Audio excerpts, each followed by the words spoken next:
Gostaria de saudar a você neste dia com a paz do Senhor Jesus. Vamos ao livro de Salmos hoje e estaremos lendo o capítulo de número 36. E diz assim o texto: A prevaricação do ímpio diz no íntimo do seu coração: não há temor de Deus perante os seus olhos. Porque em seus olhos se lisonjeia até que a sua iniquidade se mostre detestável.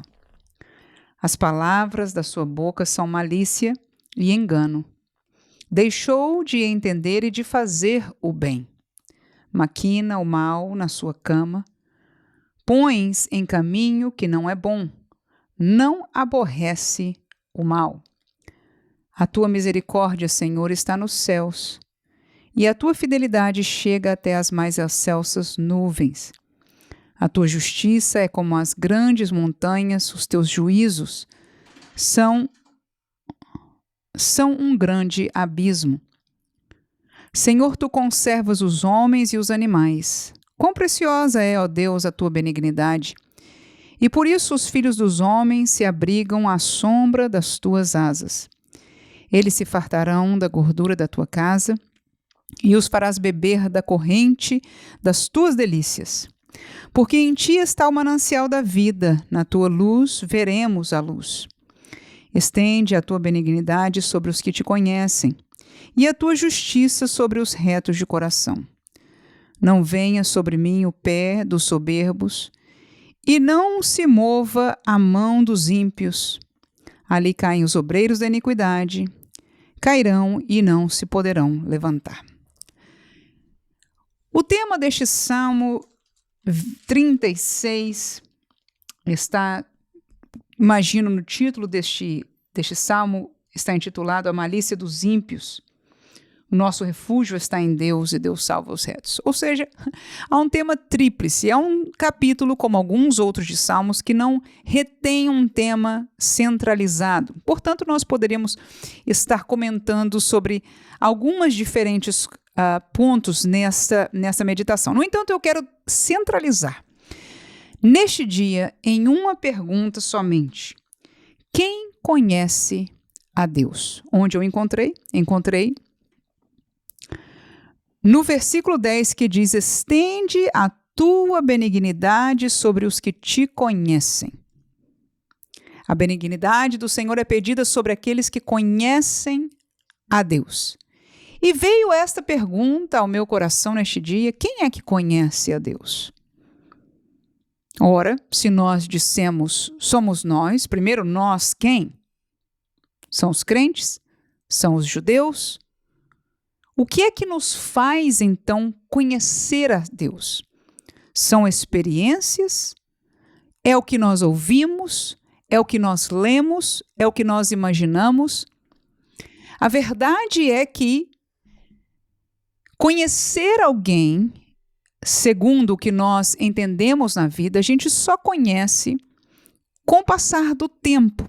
Claro, você pode conhecer, quanto mais tempo se conhece mais, e eu, claro, estou falando de uma pessoa que é de fora da sua família, ou seja, não é um pai, uma mãe, alguém que você cresceu junto. Então, conhecemos a Deus e até, na verdade, neste contexto familiar, o tempo nos ajuda a conhecer a pessoa. Eu fiquei muito surpresa. Alguns pais e mães já de carreira me falaram quando eu tive meus filhos. Eles disseram: você vai ter uma surpresa de que cada um deles é tão diferente, eles têm a sua própria personalidade. Enfim, eles são tão diferentes um dos outros que você vai tomar muitos anos conhecendo a cada um deles, né? E eu tenho vivido isso. Eu tenho crianças pequenas, 6 e 3 anos de idade, e eu vejo que a cada dia eu estou conhecendo quem eles são. Já tenho com certeza alguma ideia da maneira que eles reagem, aquilo que eles falam, aquilo que eles gostam, seus gostos, as suas facilidades, as suas dificuldades. Mas é esta observação, é o tempo que nos faz conhecer alguém. No entanto, Deus não é visível para nós. Deus não está dentro da nossa casa de maneira que nós possamos tocar, observar com os olhos, falar nitidamente, claramente, como nós falamos uns com os outros. Então, a grande pergunta é: como é que nós, vamos dizer, eu e você pessoalmente, dizemos que conhecemos a Deus? E eu acho isso interessante porque Quando nós perguntamos a alguma pessoa o que Deus pensa disso, ou a pessoa envolve Deus porque Deus quer isso, ou Deus pensa assim, ou enfim, faz uma afirmação sobre a pessoa de Deus como quem conhece a Deus, a pergunta é: de onde vem isto? E a maioria das vezes está casado com o nosso sentimento pessoal, com o nosso conceito de justiça, com o nosso conceito de bondade, com o nosso conceito de ética e moral, que pode diferenciar uns dos outros. E é por isso que muita gente pensa que Deus aceita coisas que, em verdade, Deus não aceita. Ou Deus concorda com coisas que, em verdade, Deus não concorda. Ou discorda de outras que, em verdade, Ele concorda. E como é que nós sabemos, então? A resposta é única. Está nas Escrituras Sagradas. Deus, em sua infinita sabedoria, permitiu que estas Escrituras, ainda que de uma maneira tão difícil para nós de entendermos, somente crendo no poder deste Deus que quis se fazer conhecer. E diga de passagem, Ele fez-se conhecer aquilo que Ele quis.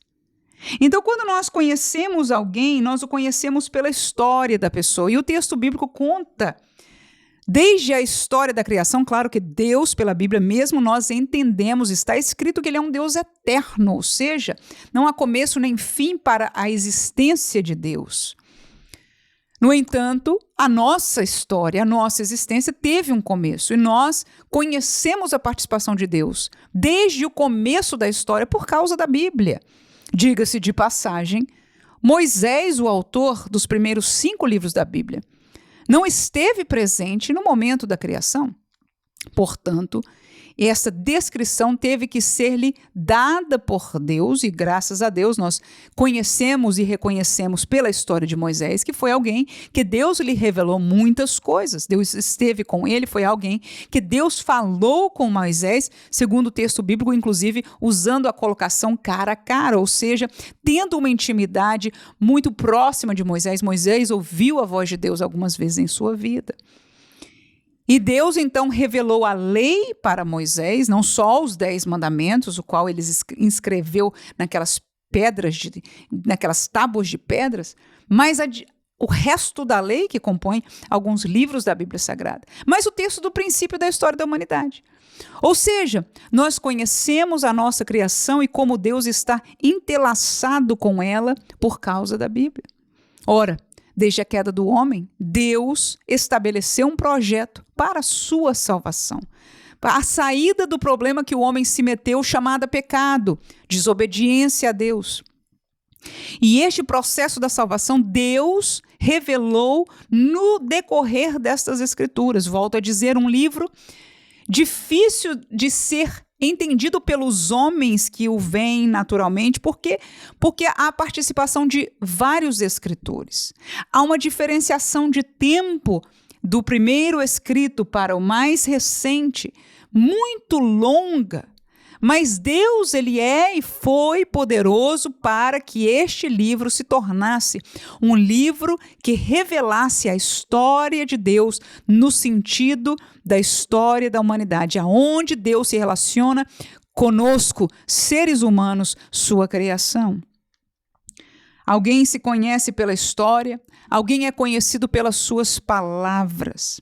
Quando Deus fala, quando Deus responde, sendo a pessoa de Deus Pai que respondia, no Antigo Testamento, que falava, que está escrito, isso eu sei porque está escrito somente por isso.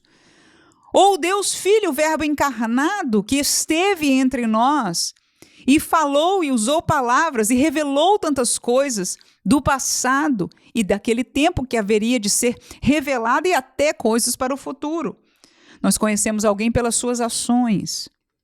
Conhecemos as pessoas ou alguém pelas suas reações. Ações e reações demonstram, falam muito sobre quem é essa pessoa. Faz-nos conhecê-lo e é muito importante que nós enxerguemos a Deus pela história bíblica com esta ótica, com o interesse de conhecer quem Ele é, porque é natural do ser humano em falar de Deus que está tão distante, numa colocação de alguém tão bom, tão grande e tão distante de nós. Nós queremos que Deus esteja de acordo com aquilo que nós entendermos ser bom. Mas nem sempre é o caso, mesmo nós que somos crentes. Algumas vezes podemos nos surpreender. Então a pergunta é: quem conhece a Deus? Conhece a Deus quem conhece a palavra de Deus. Porque na Bíblia Sagrada, por estas histórias, que às vezes a gente menospreza, parece somente história. Ou história de pessoas, nação passada, do povo judeu, que às vezes a gente pensa: para que eu leio isso e fico sabendo? Ora, fácil. Por estas histórias, não só, como já falamos, conhecemos o caminho deste plano redentivo que foi revelado à humanidade de maneira paulatina, mas conhecemos as ações e as reações de Deus em função das realidades que os homens viveram, fizeram. Então, pela palavra de Deus e por essas histórias, nós passamos a conhecer a Deus. E terminamos dizendo que nós conhecemos a Deus por tudo isso que está no passado, do que nós temos acesso pelo que está escrito e tão somente pelo que está escrito. Mas a segunda maneira é através do relacionamento. Alguém conhece a outra pessoa quando se relaciona com ela. Quando passa tempo, quando conversa, quando escuta, quando toma atenção. E esta realidade é parcial possível pela palavra de Deus, porque aquilo que está escrito é para nosso conhecimento. Daqui estão palavras, é como gastar tempo com a pessoa, é como ouvir os conselhos. Se você ler livros como Provérbios, ou até mesmo as cartas de Paulo, nós podemos claramente ouvir o conselho de Deus para nós. Quando escutamos as palavras de Jesus, podemos escutar, sabemos que Ele é o Deus encarnado, o Verbo que se fez carne. É Deus falando, revelando para nós. Mas pelo Espírito Santo de Deus, Ele nos deu um grande privilégio. Esta dispensação que vivemos hoje, podemos ter um relacionamento com Deus e conhecê-lo mais próximo. É aquele conhecer que nos ajuda, aleluia, a individualmente reconhecer quando Ele está ou não naquele negócio. Quando Ele está, inclusive, presente de uma maneira especial conosco, aleluia. No entanto, o interessante da Bíblia Sagrada é que Deus não se manifesta no seu relacionamento hoje, diferente daquilo que já foi revelado nesta palavra. Não existem colocações ou relações com Deus hoje, diferentes daquilo que já foi revelado nesta palavra. Toda a revelação foi encerrada nestes livros. Mas aqui está homens e mulheres no contexto já do Novo Testamento, depois da descida do Espírito Santo, como Paulo, que é um excelente exemplo porque há muito escrito sobre ele, que mostra uma vida de relacionamento com Deus, como Deus revelava realidades sobre o seu futuro, como Deus o fazia sentir determinadas coisas, como ele entendia o amor de Deus e a presença de Deus tão perto dele em momentos difíceis da sua vida. E este relacionamento nós podemos ter com o Senhor. Aleluia! E assim, se nós conhecemos a palavra de Deus e oramos e estamos na presença do Senhor, nós podemos sim dizer: conheço a Deus. Aleluia! Mas quantos, infelizmente, mesmo dentro de nossas igrejas, falam, ensinam como se conhecessem a Deus, mas pouco conhecem de sua palavra. Graças a Deus, porque você e eu estamos aqui, diante desta palavra, para buscarmos conhecer ao nosso Deus. Amém.